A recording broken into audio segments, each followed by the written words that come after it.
Catherine, c'est vrai que quand même, Emmanuel Macron, quand il est arrivé, il s'est engagé envers l'Algérie. Il y a eu tout ce travail mémoriel Très bien. qui a été fait. Il y a eu une visite. Bon, le président Tebboune devait venir en France, ça a été retardé. Maintenant, visiblement, ça n'aura plus lieu. Il y a quand même une sorte de déception du côté d'Emmanuel Macron qui a l'impression de ne pas avoir été payé en retour. Oui, je ne sais pas si ça se joue comme ça. En tout cas, ce qui est sûr, c'est que la position de la France en Afrique est en train de décliner gravement et rapidement. C'est-à-dire qu'en Algérie, qui est quand même un pays avec des liens historiques très profonds, qui sont ceux qui ont été ceux de la colonisation, mais qui se sont continués après. Il y a un quart des Français qui ont des relations avec l'Algérie, soit qu'ils y aient vécu, soit qu'ils soient mariés avec un franco-algérien, soit qu'ils soient liés à l'Algérie de manière personnelle et affective.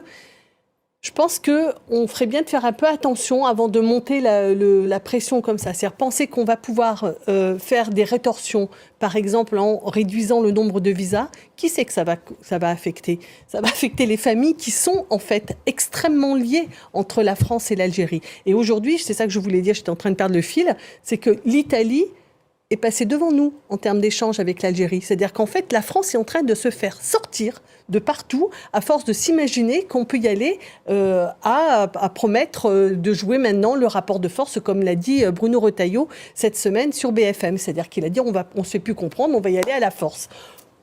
Non mais franchement, est-ce que c'est bien raisonnable de comprendre le monde ainsi ? Et je ne crois pas, je vais vous dire le fond de ma pensée, je ne crois pas que Boualem Sansal soit le fond de l'affaire dans ce qui est en train de se passer. Je ne crois pas que ce soit pour Boualem Sansal que la France est en train de jouer ses relations avec l'Algérie. C'est un prétexte, je ne dis pas que c'est un mauvais prétexte. Je pense qu'il faut libérer Boualem Sansal, mais il y en a d'autres, des ressortissants français qui sont dans des prisons à l'étranger, et on ne fait pas ça pour les autres.